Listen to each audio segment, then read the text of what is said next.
بسم اللہ الرحمن الرحیم۔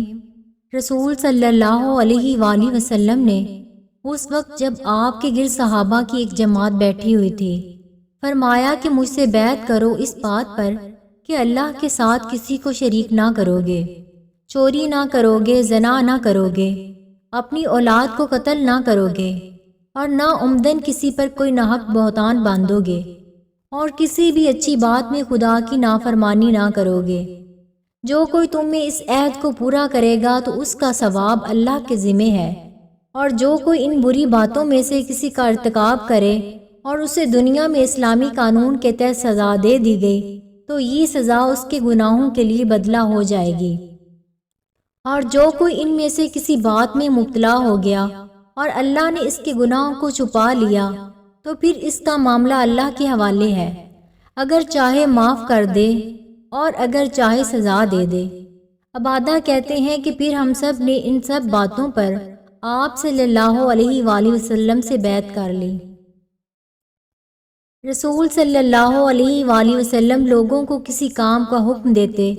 تو وہ ایسا ہی کام ہوتا جس کے کرنے کی لوگوں میں طاقت ہوتی۔ اس پر صحابہ رضی اللہ عنہ نے عرض کیا کہ یا رسول اللہ، ہم لوگ تو آپ جیسے نہیں ہیں، آپ تو معصوم ہیں اور آپ کی اللہ پاک نے اگلی پچھلی سب لغزشیں معاف فرما دی ہیں، اس لیے ہمیں اپنے سے کچھ زیادہ عبادت کرنے کا حکم فرمائیے۔ یہ سن کر آپ صلی اللہ علیہ وآلہ وسلم ناراض ہوئے، حتیٰ کہ خفگی آپ کے چہرہ مبارک سے ظاہر ہونے لگی۔ پھر فرمایا بے شک میں تم میں سب سے زیادہ اللہ سے ڈرتا ہوں اور تم سب سے زیادہ اسے جانتا ہوں، بس تم مجھ سے بڑھ کر عبادت نہیں کر سکتے۔ عبد القیس کا وفد جب حضرت محمد صلی اللہ علیہ وآلہ وسلم کے پاس آیا تو آپ نے پوچھا کہ یہ کون سی قوم کے لوگ ہیں یا یہ وفد کہاں کا ہے؟ انہوں نے کہا کہ یہ ربیہ خاندان کے لوگ ہیں۔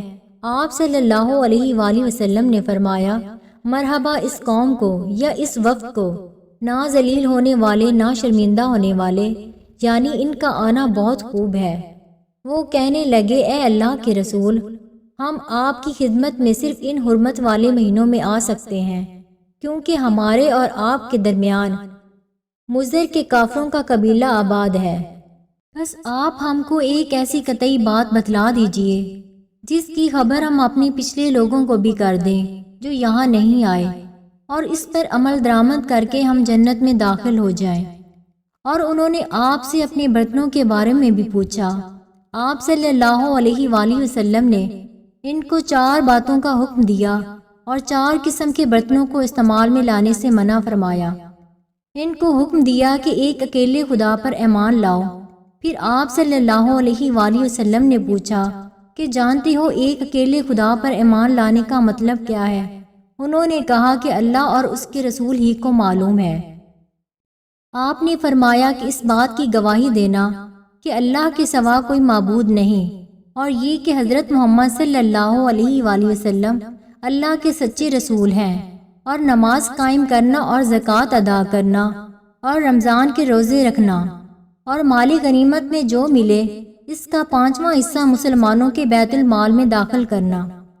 اور 4 برتنوں کے استعمال سے آپ صلی اللہ علیہ وآلہ وسلم نے ان کو منع فرمایا،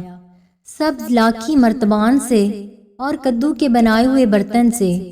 لکڑی کے کھودے ہوئے برتن سے اور روغنی برتن سے، اور فرمایا کہ ان باتوں کو حفظ کر لو اور ان لوگوں کو بتا دینا جو تم سے پیچھے ہیں اور یہاں نہیں آئے ہیں۔